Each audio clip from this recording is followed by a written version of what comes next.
All right, welcome back to, well, it's my channel, Bo Slater. And I'd appreciate it if you would subscribe. It gives me the umph to want to make more videos and all that. But today I want to talk about why new beekeepers should start off with two. That's uno, dos, tres. What? Yeah, two. I don't know Spanish. Anyways, dos, two. Yeah, two colonies. And here's a few reasons why I went ahead and got fancy and wrote stuff down. And the number one reason why you want to go ahead and start off with two colonies is for a drone layer. If you start off with one colony, say you got a package or a nuke, it doesn't matter, and your queen wasn't bred properly, and she was laying drone eggs. Then what would happen is the drones, the male bees, are going to go ahead and hatch out. The bees are going to, the female workers, they're going to get old, and the bees are going to drift away. What drift means is they're going to go to other colonies, and then so there'll be less and less and less population, and then your colony will die out. And that's the number one reason why you don't want to start off with the one colony, because if you have a drone layer, then basically you did all this work, you did all this research, and now say you can't acquire more bees this year, you've got to wait a whole nother year to go ahead and get bees started. And then what I found is a lot of these package sellers, they'll go ahead and they will, I want to say worn out pollinators, worn out almond pollinator bees. I'm going to get myself in trouble saying that. Oh. Yeah, worn out, tired almond pollinator bees. They're going to sell you a package next year, and the year after that, and the year after that. BS. Go ahead and buy freaking two packages. Buy a nuke and a package. You could have a challenge, see which one's better, But you want the resources to get started right and have a blast, have fun, and just enjoy your beekeeping experience. And I just have I have a real problem with people that want to sell you a package every year, year after year after year. I've heard of so many people that they've bought bees a half a dozen years in a row, and I just feel like they're just not getting the mentorship that they need. Keeping bees is one of those things that it's half art, half science, and so if you go ahead and if you're an inquisitive mind, if you're sort of OCD, bipolar 2, just kind of a weirdo, bees are for you, man. Or, I'm telling you, because the thing about it is, if you're the type of person that, like, your situational awareness is, hyperactive, you're going to do good at keeping bees. If you're the type of person that, like, trips over your feet on flat surfaces, like, beekeeping's probably not going to be for you. If you're the type of person that keeps getting in fender benders, you keep running into people. If you keep rear-ending people, because you just don't have any situational awareness, beekeeping's probably not going to be for you. If you're the type of person that goes along with the crowd, if you need social proof, somebody was going around the neighborhood because there was hail damage, and you would be more willing to go ahead and, get an insurance claim on it and let them replace your roof if your neighbors did it first, and that would make you feel more comfortable. Like, if you're a crowd follower, beekeeping's probably not going to be for you. If you are an independent, quirky, weirdo, then you might love beekeeping. I know I do, and I've got a really interesting mind. It just doesn't ceases to amaze me. Never ceases to amaze me. the random stuff that comes up in there. But that being said, I'm going to get back to the reasons why you never want to start off with one colony. So the second reason, after that big tangent, is abscond. So like the thing about it is, your bees, man, my video is terrible, but I'm trying. Your bees can abscond. So what that means is, say you got a package, all right, the bees don't have any comb. So if you don't have any comb, a comb is the bee's home. That was good. The comb is the bee's home, homie. Yo. So because the comb is their home, if you buy a package and they don't have any comb, then they might say, yo, peace, I'm out. I'm going to go find somewhere else to live. Now, there's a couple things you can do to stop this from happening. You can go ahead and put the queen in a queen cage, and leave her in there for a few days until you notice they're drawing out some comb, but then she can't be laying. So that's hard, but it's something you could do. But this is something that could happen. You could have bees abscond. And if you have one colony, then what? You're done. And you're buying a package next year. And when I was talking about like worn out pollinators, listen, like there's nothing wrong with those bees. Those bees,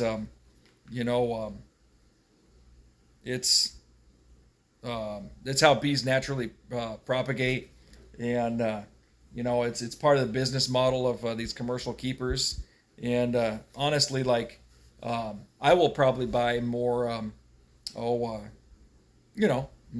pollinator, packaged bees or whatever, or nuke, just for new genetics. Well, I might not, but time will tell. Who knows?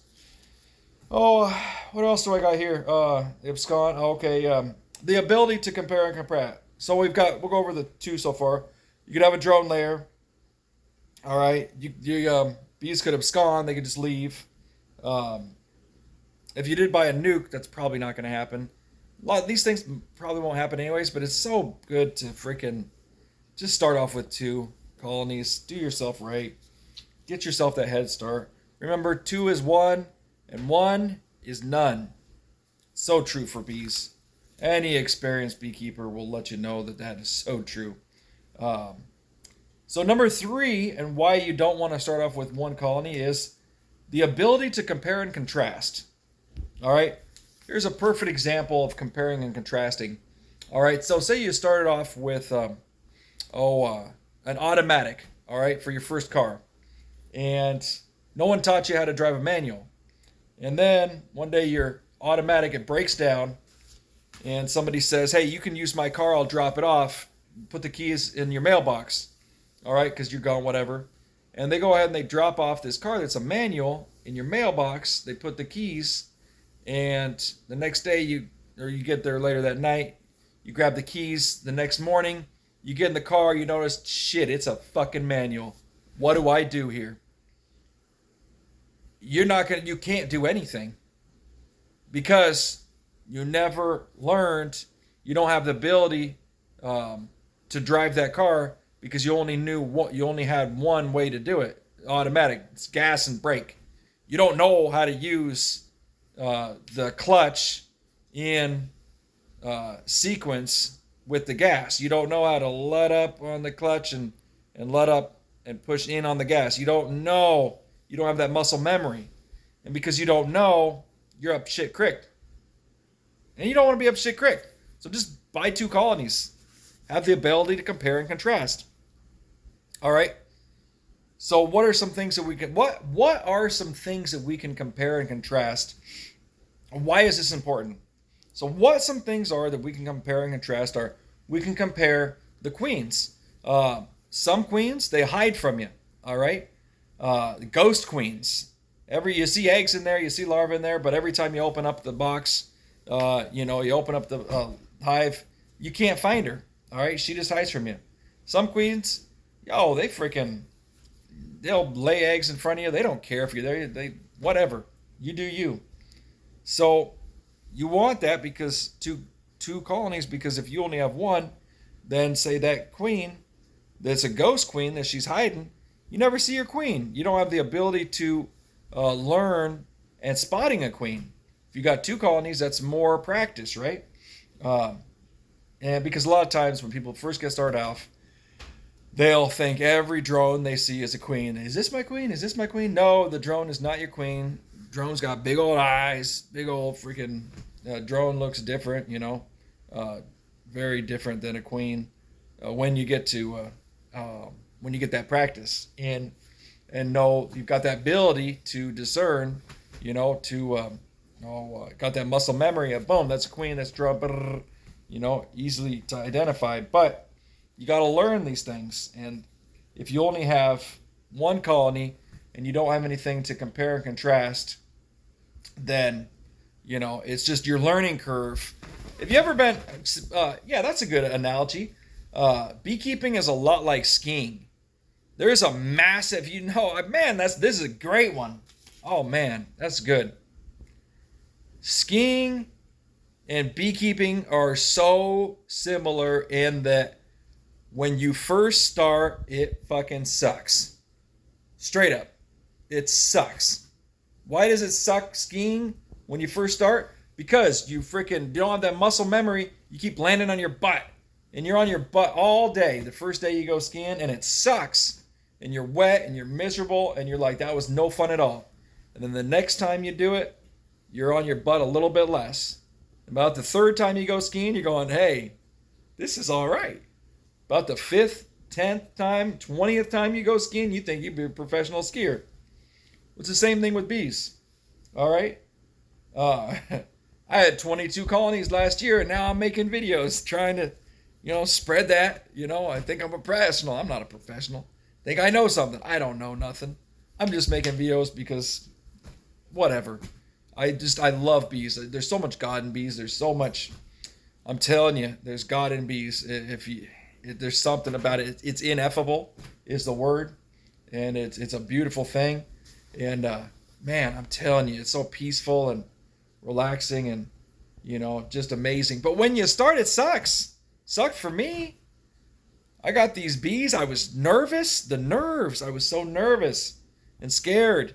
And am I going to get stung? Yes, you're going to get stung. Is it the end of the world? No, it's not the end of the world. Does it suck? It sucks. You ever been stung in the frickin', all over, stung all over. Stung in the neck, stung in the hand, stung in the ankles, stung on the nose. Oh, stung on the head, stung on the ears, stung. But is that a reason to not do it? No, do the benefits outweigh the positive outweigh the negative? Of course they do. I love it, obsessed with it. But when I started off, what are some things I did that sucked? I tipped over I was moving some colonies on a dolly. I didn't have them strapped down, and I tipped over like 3 or 4 boxes, bees everywhere, frames everywhere. It was terrible. What else it sucked happened with bees? Just basically being nervous, not having the equipment to harvest honey. That sucked. I did crush and strain my first year. I wasn't supposed to. You're not supposed to, like they say, you're not supposed to get a honey harvest your first year, but I did. It was just really good year for a lot of flow because there was some rain perfectly timed out every week. We got this massive rain, and then it was sunny, so the flowers just kept producing nectar and everything. And but anyway, so get back to what I was talking about here. So the ability to compare and contrast. Colonies build up at different speeds and everything. Equalization. Number 4 is equalization. Say you've got a queen that's laying eggs way faster than the other queen. Then say it's getting towards fall, and you're like, shit, this colony has way more freaking resources, way more comb built out, way more bees than this other colony.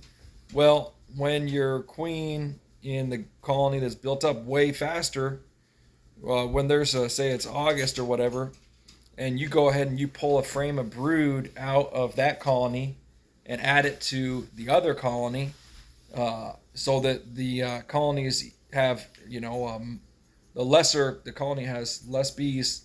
Now it's got more bees, which is a better chance they're overwintering, because bees just in big colonies, they do so much better at overwintering than these little dinky colonies.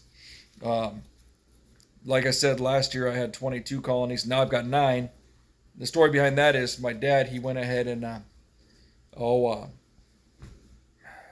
he dusted his cattle about 60, 70 feet from 7 of my colonies. And it's a fly dust. And well, bees are flying insects, and so it killed off all of my 7 colonies. I'm going to post a video about that here. I've got the videos of it, but just need to post them. Anyways, so that brought me down from 22 to 15. Then I had 4 colonies that were just dinks. And honestly, what I do is just go and pinch the queen and shake the bees.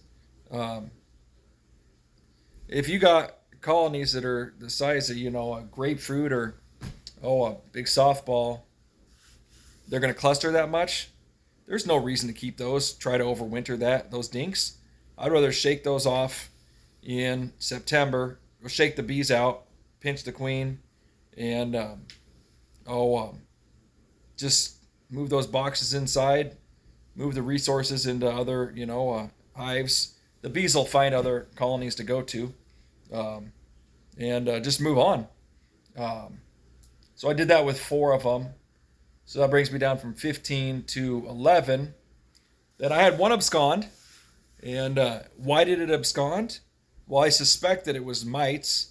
But that's usually the reason why colonies abscond. But I don't know. They were just gone. And so I can't say for sure why they absconded. They could have been overrun. It was in early September. And it was at a property that I don't get to often. So I think that it could have been the yellow jackets. The pressure on the yellow jackets was just horrible in that area with those colonies. So I don't know why they absconded, but they absconded. So that brings me down to 10. And then I didn't get back to it, and I had 1 dink. And I think I don't know. Did I just leave them just because? I think I might have just left them just because. Just see what happened. And there was honey like right there, and they starved out because those little tiny softball size clusters, they just don't have the bee power to make it through the winter. And so anyways, that brought me down to 9. So that's my story. And but like I said, here are the 4 reasons why you don't want to start off with 1 colony. Drone layer is number 1. They could abscond is number 2. Number 3 is you don't have the ability to compare and contrast. Or if you have 1, if you do have the ability to compare and contrast if you have 2. And number 4 is equalization. You can equalize the colonies if you have 2 colonies. So those are 4 really good reasons to start off with 2 colonies. And yeah, have a blessed day.